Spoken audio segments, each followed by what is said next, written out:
Hallelujah. All glory to the name of the Lord for another privilege He has given to us today to be among the living soul. Let us begin to appreciate God as we are joining this program. I want you to begin to appreciate Him because He's our God. Let's thank Him for His mercy. Let's thank Him for His goodness. Ẹ jẹ́ ká bẹ̀rẹ̀ sí dúpẹ́ ní ọwọ́ Ọlọ́run fún orí àti agbára rẹ̀. Ó ní sí olùtùnú ọ̀run fún orí àti agbára rẹ̀. À ń kọ́ hallelujah. Bí a ti wọlé sórí ètò yìí, mo fẹ́ kí gbogbo wa kí a jọ máa dúpẹ́ lọ́wọ́ Ọlọ́run. Pàápàá fún ìyanu tí ó tún ṣe fún wa lónìí tó mú wa rí ìmọ́lẹ̀ alààyè. Ẹni tí ó fi wá sílẹ̀, ọba tí ó kọ̀ wá sílẹ̀, ọba tí ó fi wá lé ìfẹ́ ọ̀tá wa lọ́wọ́. Ẹ jẹ́ ká bẹ̀rẹ̀ sí fi ọpẹ́ fún orúkọ rẹ̀ mímọ́ nítorí pé òní Ọlọ́run wa lẹ́yìn rẹ̀ kò sí ẹlòmíràn. Lẹ́yìn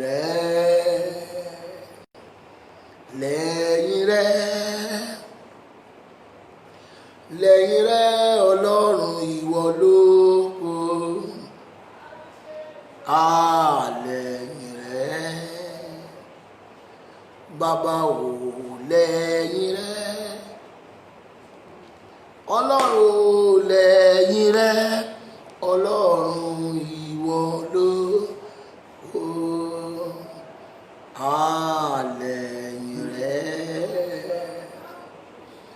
Lẹ́yìn rẹ̀ o, lẹ́yìn rẹ̀ Ọlọ́run ìwọ lógo.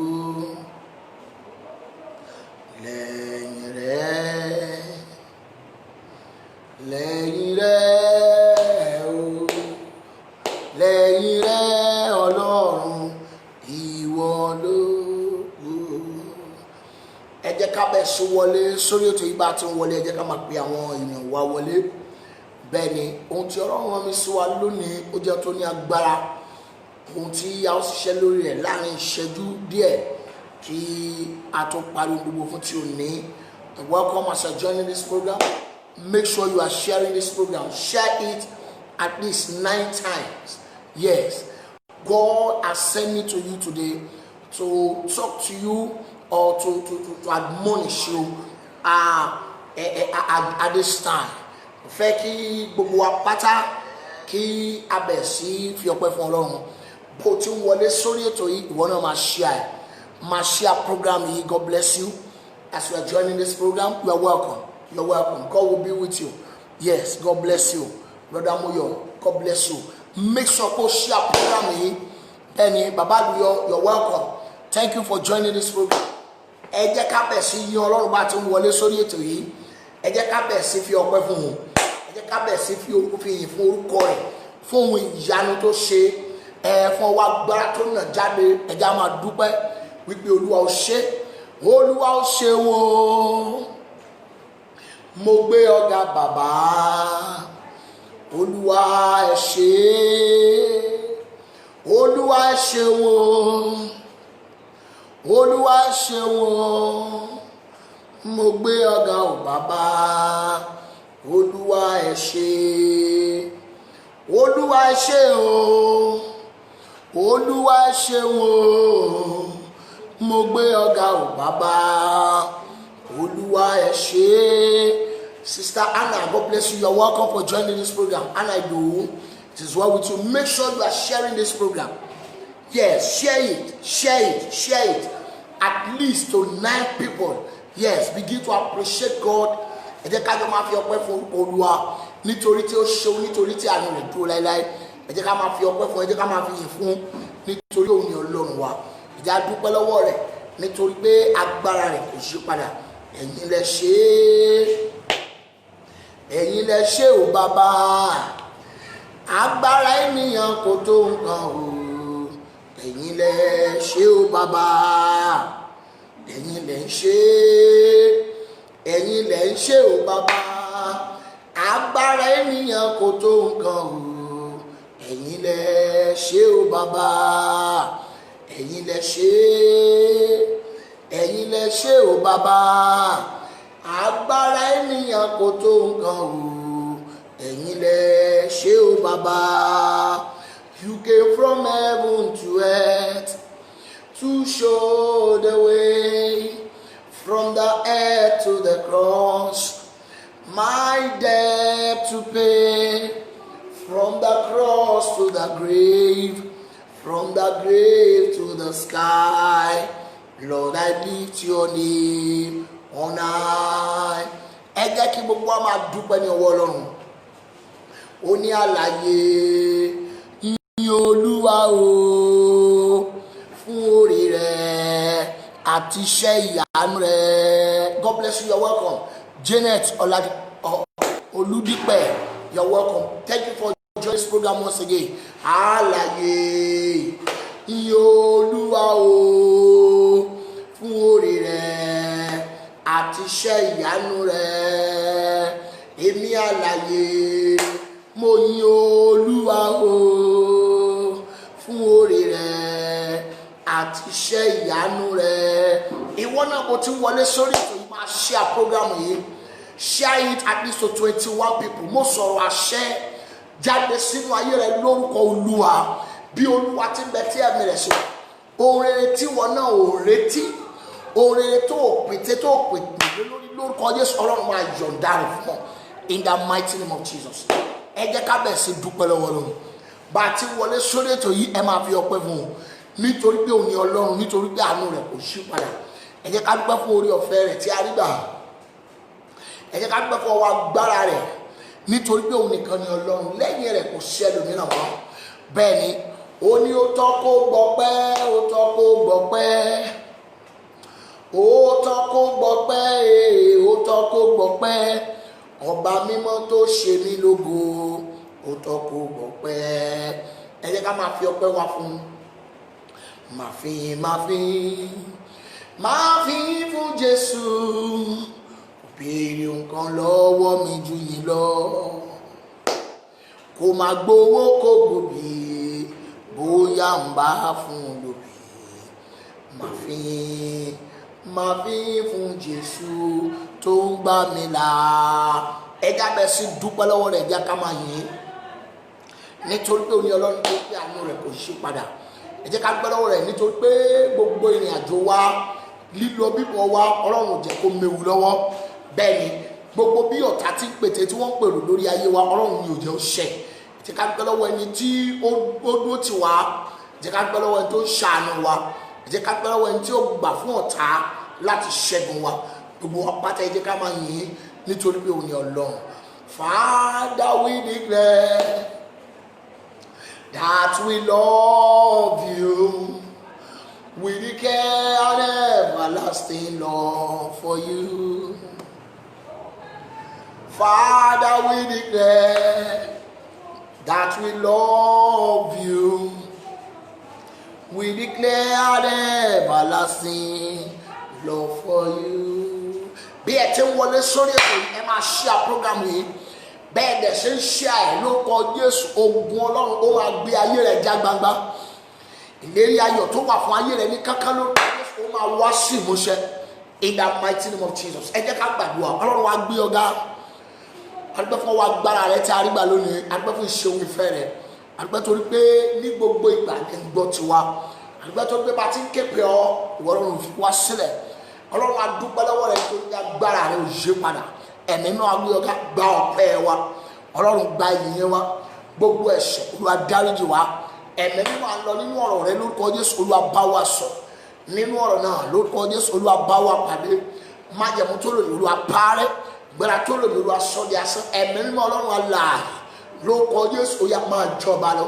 Ọlọ́run jẹ́rìí agbára rẹ̀. Ògo ni fún orúkọ Olúwa Jésù Kristi Olúwa wa. Àmín, àmín, àmín lórúkọ Jésù. Mo kí wa lẹ́ẹ̀kan sí wípé àkàbọ̀ sórí ètò yìí ní òní. Mo gba aládùúgbò bí Olúwa ti ń bẹ tí ẹ̀mí rẹ̀ sọ wá. Ìrìn àjò tó kù nínú oṣù yìí, nínú ọdún, nínú ọ̀sẹ̀ yìí, lórúkọ Jésù èrè ló máa mú jáde fún ọ. Bẹ́ẹ̀ ni mo wí sínú ayé ẹnìkan lórúkọ Olúwa, àdúrà máa ṣe ìtẹ́wọ́gbà in the mighty name of Jesus. Adúpẹ́ lọ́wọ́ Ọlọ́run fún ohun rere tó ń ṣe nínú ayé wa. Bẹ́ẹ̀ ni Ọlọ́run ṣe torí pé ó ṣe nínú ayé tèmi gan ní ọ̀sẹ̀ tá a lò kọjá yìí. Bẹ́ẹ̀ ni ó ṣe ohun ńlá nínú ayé mi. Èmi gan ò tiẹ̀ lérò ẹ̀, ṣùgbọ́n Ọlọ́run gbé ẹnìkan dìde bẹ́ẹ̀ ni ó sì yọ̀ǹda mọ́tò fún mi. Mo fẹ́ gbogbo èèyàn kẹ́ bá mi dúpẹ́ lọ́wọ́ Ọlọ́run nítorí pé Ọlọ́run ló ṣe èyí. Bẹ́ẹ̀ ni agbára ènìyàn kọ́ o, torí agbára ènìyàn tó nǹkan, ipá ènìyàn tó nǹkan, Ọlọ́run ni, Ọlọ́run ni, Ọlọ́run ni.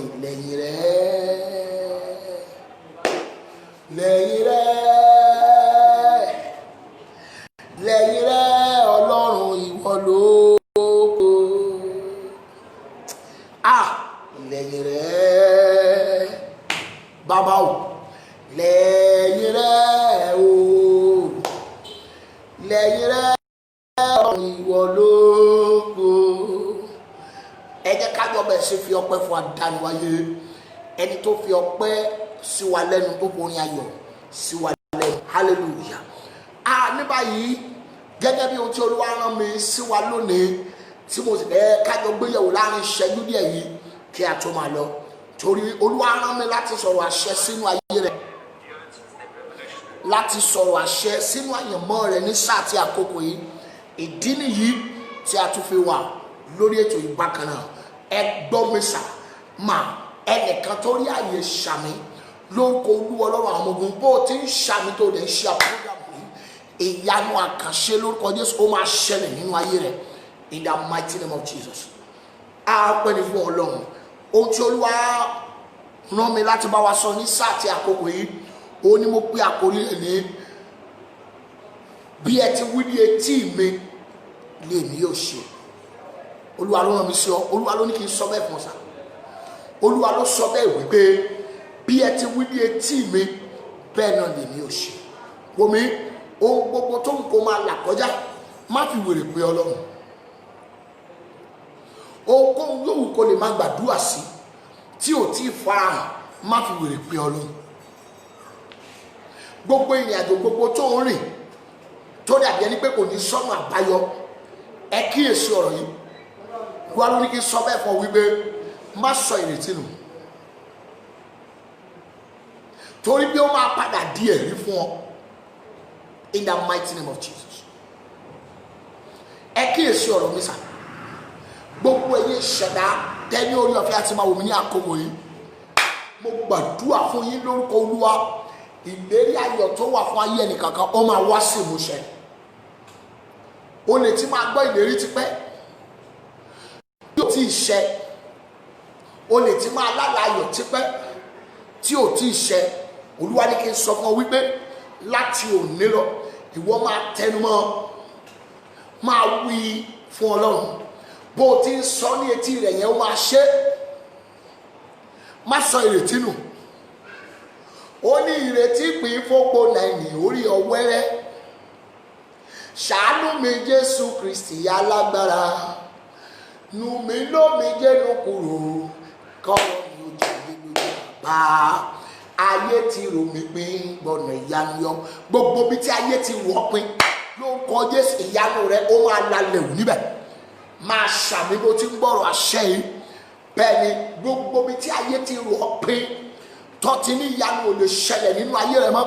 Gbogbo bí tí ayé ti rò pín tí wọ́n gan ti ru ara rẹ pín, orúkọ Olúwa ni mo fi sọ̀rọ̀ yìí láti àkókò yìí lọ lórúkọ Jésù, ìyanu kó bá ọ pàdé níbẹ̀ in the mighty name of Jesus.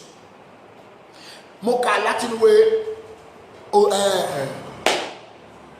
Numbers, ìwé Númérì orí kẹrìnlá ẹsẹ̀ kejìdínlọ́gbọ̀n.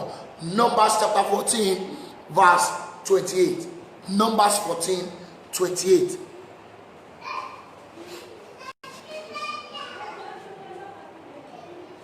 Wí fún wọn pé Olúwa wí pé bí mo ti wà ní tòótọ́, bí mo ti wà ní tòótọ́, bí ẹ̀yin ti wí ní etí mi bẹ́ẹ̀ lèmi ó ṣe sí yín. Bí ẹ̀yin ti wí ní etí mi bẹ́ẹ̀ náà lèmi ó ṣe sí. Gbọ́ kí ni tí wọ́n wí létí Ọlọ́run. Ó ní sọ fún Olúmídé Adéyẹmí, God bless you, you're welcome. Sọ fún wa gbọ́, ká níyàn rẹ̀ lé Jésù àgbọ̀ o máa share program bó ṣe wọlé sórí ètò yìí ìwọ náà sì máa ṣàmì bí olúwa ti ń bẹ tí ẹ̀mí rẹ̀ sí wa ohun rere gbogbo tí ayé fi ń pa ọ́ lẹ́kún tí wọ́n fi ń jẹ ọ́ níyà orúkọ olúwa ni mo fi sọ̀rọ̀ lórúkọ Jésù ọlọ́run máa yọ̀ǹda rẹ̀ fún ọ in the mighty name of Jesus. Sọ fún wa gbọ́ sọ fún wa gbọ́ kàníyàn rẹ̀ lè Jésù àgbọ̀ o. Mọ́mì sọ fún dádì sọ fún wa gbọ́ kàníyàn rẹ̀ lè Jésù àgbọ̀ o. Máa wí fún Ọlọ́run ọ̀rọ̀ rẹ̀ wípé bí ẹ ti wí ní etí mi bẹ́ẹ̀ náà ni èmi yóò ṣe. Èmi ò mọ ohun tó fẹ́ lọ́wọ́ Ọlọ́run, mi ò mọ ohun tó retí lọ́wọ́ rẹ̀. Lórúkọ Olúwa ni mo gbàdúrà sínú ayé ẹnìkan tó ṣàmì, mo pa á láṣẹ wípé ohun tó ti retí ti pẹ́ yẹn ní ìyá lórúkọ Jésù ó máa tẹ̀ ọ́ lọ́wọ́ in the mighty name of Jesus.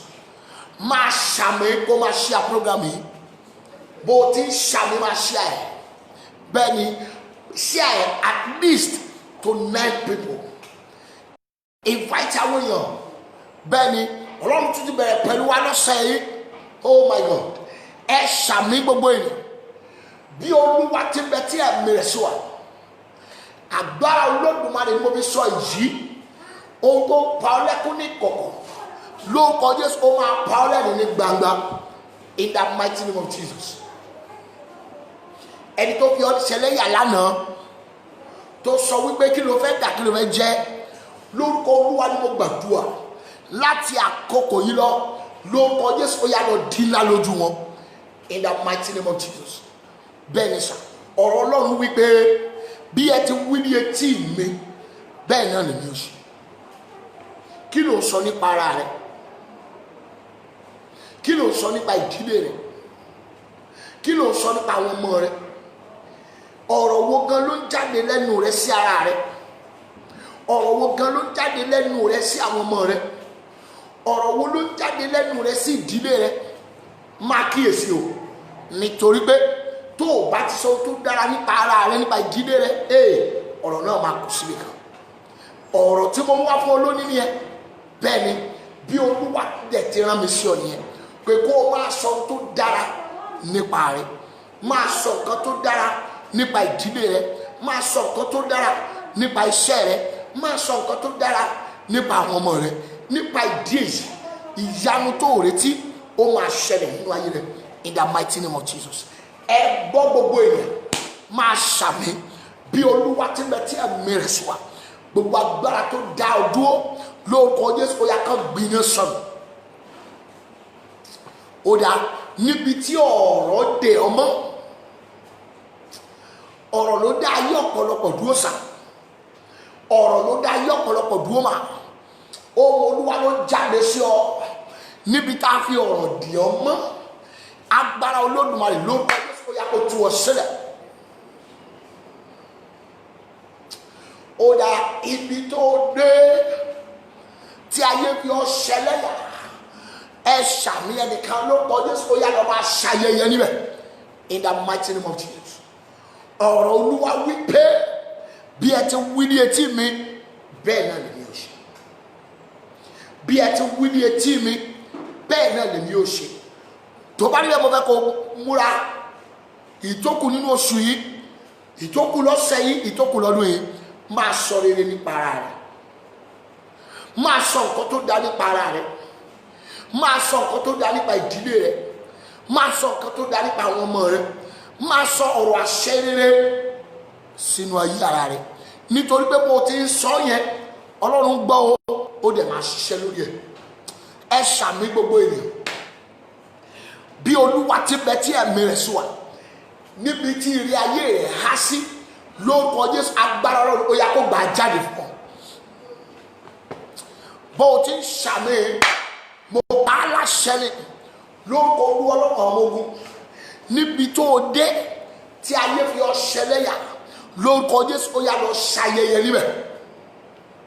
Gbọ́ mi sà, gbọ́ mi mà, Sunday tó gbẹ̀yìn nínú oṣù yìí láwa yìí. Ó máa ṣe Sunday tó gbẹ̀yìn nínú oṣù yìí láwa. Bomi oṣù yìí ò tí ì lọ. Má ro ara rẹ pípé oṣù yìí ti lọ, kò tí ì lọ o. Nítorí pé tó kù nínú oṣù yìí lórúkọ Jésù ó máa ní testimony. Èyí tó kù nínú ọ̀sẹ̀ yìí lórúkọ Jésù ó máa ní testimony. Èyí tó kù nínú ọdún yìí lórúkọ Jésù ó máa ní testimony.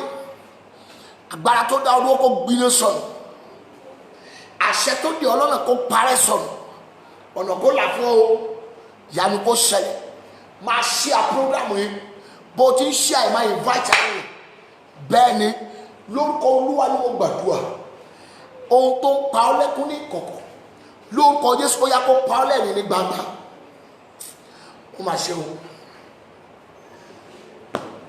Mò ń sọ fún Ọlọ́run pé Olúwa bí mo ti ń fẹsẹ̀ rìn kiri yóò tẹ́ mi lọ́rùn iṣẹ́ Olúwa. Àṣẹ Ọlọ́run gbọ́ ohun tí mo sọ. Ó dẹ̀ lọ fi sẹ́yìn kan lọ́kàn. Ó dẹ̀ kọ́ ṣe lọ́kàn. Ó dẹ̀ mínísítà sí. Ó dẹ̀ ra mọ́tò. Ó pè mí pé ẹ sà ẹ gbà. Olúwa ló ní kí n ṣe fún yín. Ẹ̀rù Ọlọ́run bà mí. Ẹ̀rù Ọlọ́run bà mí.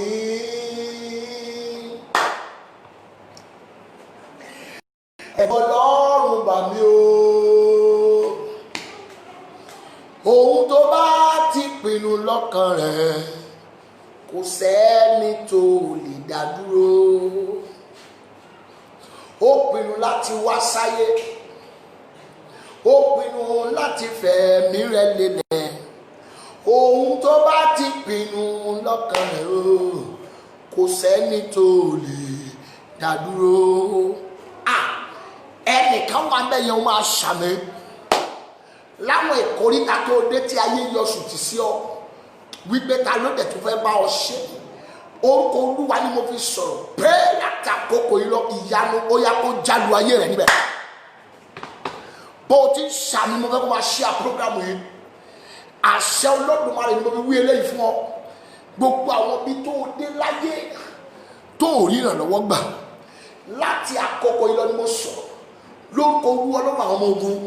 Ó ní mo wí eléyìí pé láti ṣẹ́jú yìí lọ ó yá ìyanu kó bu ayé rẹ̀ mọ́lẹ̀ mẹ́. Oh my God. Ẹni tó fi ọ ṣẹlẹ́yà, ẹni tó fi ọ ṣẹ̀sín, ẹni tó sọ fún ọ wípé báwo ló ṣe fẹ́ ṣe, bí ọ̀nà wo ló fẹ́ gbé. Ohun Olúwa ló jáde sí ọ láti àkókò yìí wípé ìyanu tó kọ Ọlọ́run kan nínú ayé rẹ ló kọ Jésù. Olúwa kó yọ̀ǹda fún ọ. Ìlérí ayọ̀ kó ṣẹ fún ọ. Májẹ̀mú ayọ̀ kó ṣẹ fún ọ. Fẹ́ kó gbé omi rẹ jáde. Olúwa ní kí n súre fún ọ lónìí ni. Bẹ́ẹ̀ ni tó bá di ìrọ̀lẹ́ òní ní àṣálẹ́ ní aago 9 ẹ jẹ́ ká jọ tún pàdé lórí ètò yìí. Olúwa tó rán mi sí ọ ní aago 9 ní àṣálẹ́ òní. Mo fẹ́ kó múra láti darapọ̀ mọ́ ètò yìí. Bí omi rẹ jáde orúkọ Olúwa ni mo gbàdúrà. Omi tó gbé lọ́wọ́ yìí lórúkọ Jésù àṣẹ Olúwa Ọlọ́run alààyè kó wọnú rẹ lọ. Ohun gbogbo tó o bá ti lómi fún ìyanu kó ṣẹlẹ̀. Àìsàn kó dágbére fún ọ. Ìdààmú kó dágbére fún ọ. Mo pa aláṣẹ ní you are welcome Alájà ọmọ mi God bless you. Ẹ gbé omi yín jáde níbi tẹ́ wà yẹn. Ẹ bẹ̀ sí ṣàmì bẹ́ẹ̀ ni lórúkọ Olúwa ni mo pàṣẹ. Gbogbo tí ò jẹ́ kó ráàánú gbà tó wà lágọ̀ọ́ ara rẹ mo pa aláṣẹ ní ó yá kó parẹ́ sọ̀rọ̀. Májẹ̀mú ọ̀tá lórí rẹ lórúkọ Jésù kó di asán. Agbára ọ̀tá lórí rẹ lórúkọ Jésù kó di òfo. Májẹ̀mú tí Ọlọ́run ní lórí ayé rẹ kó wá sí ìmúṣẹ. Ìpinnu tí Ọlọ́run ní fún ọ lórúkọ Jésù kó wá sí ìmúṣẹ. Omi tó gbé lọ́wọ́ yìí lórúkọ Jésù ó yá kó gba agbára Ọlọ́run. Lórúkọ Jésù kó gba àṣẹ Ọlọ́run. Lórúkọ Jésù ìbísí Ọlọ́run kó wọnú rẹ̀. Ohun gbogbo tó ń ṣe lòdì lágọ̀ọ́ ara rẹ tó o bá ti mu omi lórúkọ Jésù ó yá kó máa sá jáde. Lórúkọ Jésù mo ní kó máa sá jáde. Àṣẹ Olódùmarè kó wọnú ayé rẹ lọ. Agbára ọ̀gá ògo kó ṣẹ́gun fún ọ. Ẹ̀rọ kó dìde fún ọ. Àánú kó dìde fún ọ. Ògo ni fún orúkọ Olúwa. Mo pa á láṣẹ ni o. Gbogbo ẹ̀yin tẹ́ ń wò mí tẹ́ sì ń ṣàmì. Ìwọ tó ń wò mí tó ń ṣe àpúrógrámù yìí. mo pa láṣẹ sínú ayé rẹ ní koríta tí ayé ti fi ọ́ ṣẹlẹ́yà lórúkọ Jésù ó yá máa ṣayẹyẹ níbẹ̀. mo gbàdúrà ohun rere tí ayé rẹ nílò lórúkọ Jésù Olúwa kó yọ̀ǹda rẹ̀ fún ọ. alájà ọmọ mi mo pa láṣẹ sínú ayé yìí lórúkọ Jésù ohun rere tẹ́ ẹ nílò ó yá Ọlọ́run kó yọ̀ǹda rẹ̀ fún yín. mo pa láṣẹ ní kó tó di ọjọ́ ìbí yín tẹ́ máa celebrate ẹ̀yẹ lórúkọ Jésù ìyanu kó wọnú ilé tọ̀ yín wá. ohun rere tẹ́ ò lérò kó lè ṣẹlẹ̀ ayé lórúkọ Jésù Ọlọ́run kó yọ̀ǹda rẹ̀ fún yín. mo pa láṣẹ ní bẹ́ẹ̀ ni bí ẹ ti ń wọ ọjọ́ ìbí yín lọ́kàn láti celebrate ẹ̀ mo pa láṣẹ ohun ìyanu kan tí ayé ò lè gbàgbọ́ tí wọ́n máa ní no kò ń ṣòun òun ni àní kì í ṣòun irú ìyanu bẹ́ẹ̀ ni mo béèrè fún yín lórúkọ Jésù Olúwa kó yọ̀ǹda rẹ̀ fún yín in the mighty name of Jesus.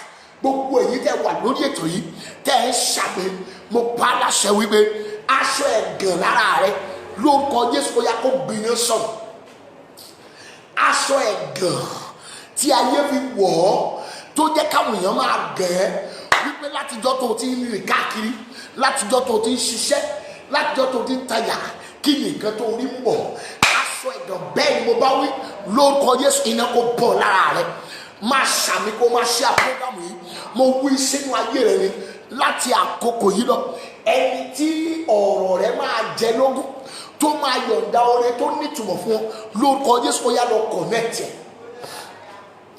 ó dá ẹ ṣàmì gbogbo ènìyàn olóore tó ti gbàgbé láti ṣe ọ lóore bẹ́ẹ̀ ni àtẹ̀ẹ̀dẹ̀jọ́ ń ríra yín tó dẹ̀ rí nọ́mbà ẹ tó rí fọ́tò ẹ tó rí fóònù ẹ ṣùgbọ́n tó ti gbàgbé láti ṣe ọ lóore mo bá láṣẹ látòrí lọ lórúkọ Jésù ó yá kó ṣe ọ lóore bẹ́ẹ̀ ni oore tó wà lọ́wọ́ rẹ̀ ó yá lọ gbà á ìrànlọ́wọ́ àtòkè wá lórúkọ Jésù kó dìde fún ọ àánú àtòkè wá lórúkọ Jésù kó jáde fún ọ ẹgbọ́ Olúwa lẹ́nu mi gbogbo ènìyàn bí Olúwa ti ń bẹ tí ẹ̀mí rẹ̀ sí wa àánú àkókò àánú ìgbàdégbà àánú tó máa fọkàn rẹ balẹ̀ ìrànlọ́wọ́ tó máa gbé ọ dìde máa ṣàmì lórúkọ Jésù ó máa jáde sí ọ. ẹni tó fi ọ ṣẹlẹ́yà lánàá tó ní kí ló fẹ́ dà láyé tó lò lè dá kankan mo pa á láṣẹ ni látòní lọ ìyanu rẹ ó yá kó pa wọn lẹ́kún. oh my God ìyanu tó máa jẹ́ kẹ́ni tó kórìíra rẹ kó máa bọ̀ lọ́dọ̀ rẹ láti tẹríba fún ọ mo gbàdúrà ìyanu bẹ́ẹ̀ lórúkọ Jésù Olúwa kó yọ̀ǹda rẹ̀ fún ọ. oh my God bó o ti wọlé sórí ètò yìí tó o sì ń ṣe programu yìí at least 9 times mo padà ṣe sínú ayé rẹ àánú Ọlọ́run tó máa pa ọ̀tá rẹ lẹ́nu mọ́ lórúkọ Jésù Olúwa kó yọ̀ǹda rẹ̀ fún ọ. ìlérí àti májẹ̀mú Ọlọ́run fún ọ lórúkọ Jésù ó yá kó wá sí ìmúṣẹ.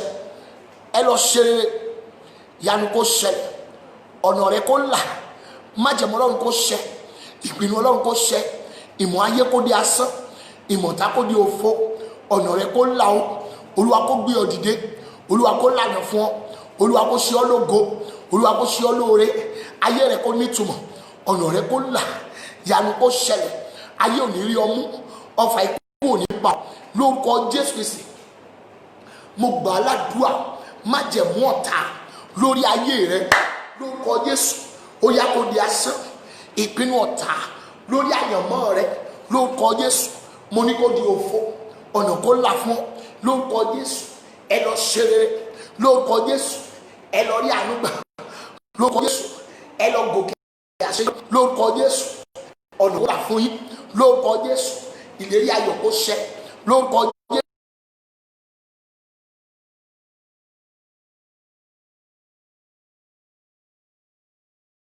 ò ní rí ọmú ọfà ò ní bà ọ lọ máa ṣe rere lọ rí àánú gbà lọ ṣe rere lọ rí àánú gbà májẹ̀mú Ọlọ́run kó ṣẹ lórí rẹ ìpinnu Ọlọ́run kó ṣẹ lórí rẹ tábàrí ẹnikẹ́ni tábínú obìnrin tó takò ọlọ́dọ̀ olóore lórúkọ Jésù Olúwa kó pa wọn lẹ́nu mọ́ tábàrí ẹnikẹ́ni tábínú obìnrin tó takò ọlọ́dọ̀ aláàánú rẹ lórúkọ Jésù Kristi Násárẹ́tì mo gbàdúrà irú ènìyàn bẹ́ẹ̀ lórúkọ Jésù gbogbo ẹni tó ń takò ọ lọ́dọ̀ ẹni tó máa fà sọ irú ènìyàn bẹ́ẹ̀ ìyanu rẹ lórúkọ Jésù kó mú ọ wọnú àìsàn lọ agbára olóògbé mo pè lórúkọ Jésù ó yá kó gbé ayé rẹ sókè. Àṣẹ Olódùmarè ni mo pè lórúkọ Jésù ó yá kó lànà fún ọ. Lórúkọ Jésù ayé ò ní rí ọmú o, ọfà ò ní bà ọ. God bless you. Elder Adesina lórúkọ Jésù ẹ lọ ṣe rere. Bẹ́ẹ̀ tí wọlé sórí ẹ lọ máa ṣe àpọ́gàmù yẹn. Mo pa á láṣẹ ni lórúkọ Olúwa ni ìlérí ayọ̀ lórúkọ Jésù ó yá kó ṣẹ nínú ayé yín. Májẹ̀mú ayọ̀ lórúkọ Jésù mo ní kó ṣẹ fún yín o. Gbogbo ẹnikẹ́ni tá a bí obìnrin tó lóhùn ò ní gbọ́ òun ò ní gbà nítorí ọ̀rọ̀ yín mo pa á láṣẹ ni lórúkọ Jésù Olúwa kó fi wọ́n ṣẹ̀sín. Lórúkọ Jésù Olúwa kó fi wọ́n ṣẹlẹ́yà. Ọ̀nà ire kó là fún yín, ọ̀nà ayọ̀ kó là fún yín o, ọ̀nà ìgbéga kó là fún yín, ọ̀nà ìgbédìde kó là fún yín. Gbogbo bí tẹ́ dé tẹ́lẹ̀ tẹ́ ò rí ìrànlọ́wọ́ gbà lẹ́yìn àdúrà yìí lórúkọ Jésù ẹ lọ rí ìrànlọ́wọ́ gbà. Ògo ni fún Olúwa. Má gbàgbé ọ̀rọ̀ Olúwa wí pé bí èmi ti wà ní tòótọ́ ni Olúwa wí. Ohun gbogbo tí ẹ wí ní etí mi ó ní bí ẹ ti wí ní etí mi náà lèmi ṣe.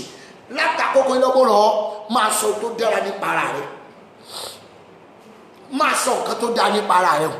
Bẹ́ẹ̀ ni má kíyèsí ohun tí ènìyàn sọ nípa rẹ, ṣùgbọ́n ohun tí Ọlọ́run sọ nípa rẹ ni kò kíyèsí. Ohun tí wọn náà sọ nípa ara rẹ ni kò kíyèsí. Má sọ ohun tí ò dá nípa ara rẹ, torí pé ohunkóhun tó o bá ti sọ lọ́lọ́run máa ṣe. Torí ohunkóhun tó o bá ti wí ọ̀rọ̀ rẹ̀ ló sọ bẹ́ẹ̀. Ó ní bí èmi ti wà ní tòótọ́. Olúwa sọ fún Mósè pé kó sọ ọmọ Ísírẹ́lì wípé bí ẹ ti wí ní etí mi bẹ́ẹ̀ náà ni wọ́n ṣe. Tó bá yẹ mo pàṣẹ ohun rere tó o ti bẹ̀ sí sọ nípa ara rẹ yìí lórúkọ Jésù kó wá sí ìmúṣẹ. Àlá rere tó o ti láti ò tí ì ṣẹ lórúkọ Olúwa ni mo gbàdúrà àlá náà kó bẹ̀ sí ṣẹ. Ohun rere tó o ti retí tí ò tí ì dé lórúkọ Jésù Olúwa kó yọ̀ǹda rẹ̀ fún ọ. Ayé ò ní rí ọmọ, wọn ò ní pa ọ lẹ́kùn lórúkọ Jésù. Ayé ò ní pa ọ lọ́jọ́ àìpé, ọfà ò ní pa ọ, ọfà tó pa ọ kó jáde lórúkọ Jésù. Ẹ máa rí àánú gbà lórúkọ Jésù. Ẹ máa rí ọwọ́ Ọlọ́run lórúkọ Jésù. Ọlọ́run máa gbé yín dìde lórúkọ Jésù. Ọlọ́run máa lànà fún yín. Bẹ́ẹ̀ tí sàmì ni mo ń wí lórúkọ Jésù rẹ̀.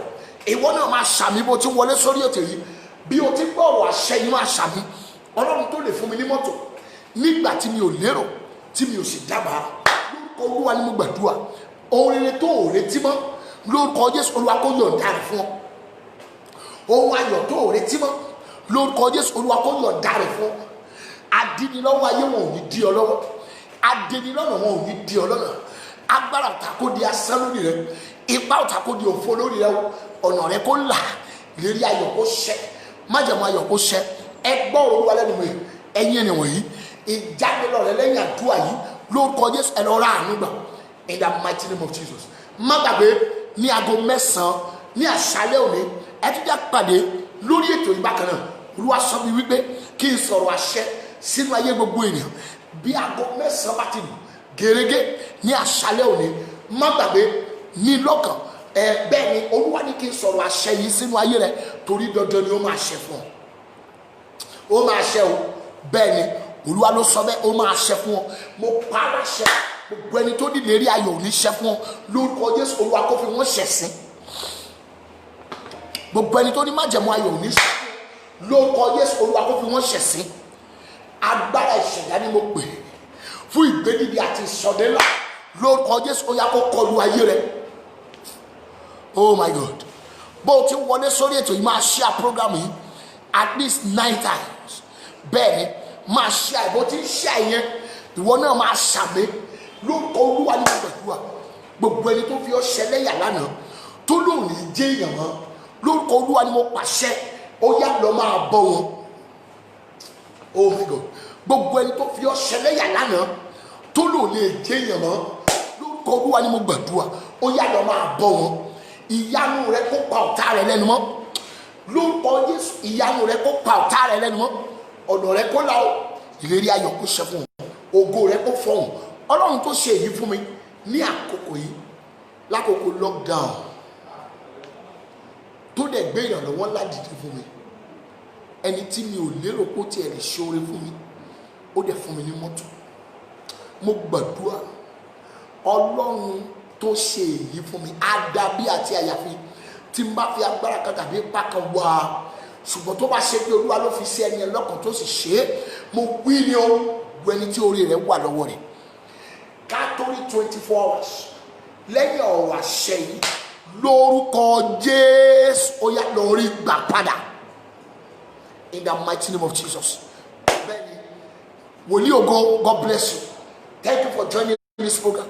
Ẹ gbọ́ olúwa lẹ́nu mi bí olúwa ti ń bẹ tí ẹ mẹ̀rẹ̀ sí wa oore tí ayé òre tí wọ́n nínú ayé rẹ̀ lórúkọ Jésù olúwa kó sọ di ọ̀pọ̀ fún ọ ìyanu kó ṣẹlẹ̀ ọ̀nà rẹ kó là ó ògo Ọlọ́run kó fara hàn ògo ní fún olúwa Jésù Kristi olúwa wa àmín àmín àmín lórúkọ Jésù. Má gbàgbé ní aago 9 ní àṣálẹ́ òní ètò jẹ́ kájọ pàdé lórí ètò yìí bẹ́ẹ̀ ni by 9 o'clock ní àṣálẹ́ òní olúwa wípé kí a bá wọn Ọlọ́run pàdé bẹ́ẹ̀ ni àjọ máa gbàdúrà ìyanu dẹ̀ máa ṣẹlẹ̀ mo gba Ọlọ́run gbọ́ sáà bẹ́ẹ̀ ni bá a ti wí mo mọ̀ pé Ọlọ́run máa ṣe in the name of Jesus. God bless you. Mo wí gbogbo ọkàn tí ò retí ìyanu mọ́ nínú ayé rẹ̀ lórúkọ Jésù ìyanu rẹ̀ máa pa wọ́n lẹ́kún. Gbogbo ẹni tí ò retí ògo mọ́ nínú ayé rẹ̀ lórúkọ Jésù ògo rẹ̀ máa bò wọ́n mọ́lẹ̀. Ẹni tó wù ọ́ tó mírí pé ayé rẹ̀ ti bàjẹ́ tán mo pa á láṣẹ ni o agbára Olódùmarè àṣẹ Olódùmarè ni mo pè lórúkọ Jésù ó yá kó lànà eré fún ọ in the mighty name of Jesus. Ọ̀nà rẹ̀ dẹ̀ máa là ìlérí ayọ̀ máa ṣe fún ọ má gbàgbé máa sọ ohun tó dára nípa ara rẹ̀. God bless you. Máa sọ ohun tó dára nípa ara rẹ̀ má ro ara rẹ̀ pin o ìṣubú tó ní yẹn kì í ṣòpin rẹ̀ o ìdààmú tó ń là kọjá yẹn kì í ṣòpin rẹ̀ o máa bọ́ ń bẹ̀ o bẹ́ẹ̀ ni o máa bọ́ ń bẹ̀ ìyanu dẹ̀ máa ṣẹlẹ̀ nínú ayé rẹ̀ o máa bọ́ ń bẹ̀ sà bẹ́ẹ̀ ni ìlàkọjá rẹ̀ ò ní ìtàn ló máa dàbòdò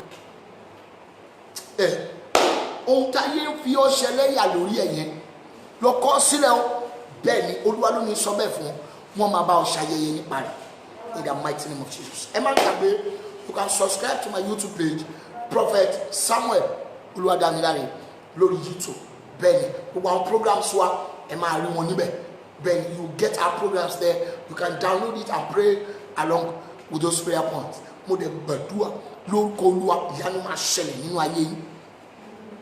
Olúwa ló ní kí n sọ bẹ́ẹ̀ wípé bí ẹ ti wí ní etí mi bẹ́ẹ̀ náà lèmi yóò ṣe. Tèmítọ́pẹ́ Adégbóyèga, God bless you, you're welcome. Ẹ share program yìí bẹ́ẹ̀ ni Akọ́mọláfẹ́ Mosúnmọ́lá, God bless you. God bless you as you're joining this program. Ẹ share program yìí ẹ má gbàgbé ní aago 9 ní àṣálẹ́ òní ẹ tún jájọ pàdé lórí ètò yìí. Olúwa ní kí n máa sọ̀rọ̀ àṣẹ sínú ayé gbogbo ọkàn tá a bá jọ pàdé lórí program yìí láago 9 bẹ́ẹ̀ ni sà ìwọ tó fẹ́ pè mí fún àdúrà tàbí fún counseling pè mí sórí nọ́mbà yìí 0805794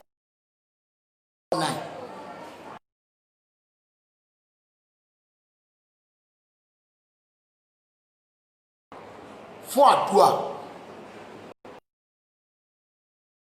0805794 bẹ́ẹ̀ ni pè mí sórí nọ́mbà yẹn fún àdúrà. God bless you. I will meet by 9 o'clock tonight. It is well with you.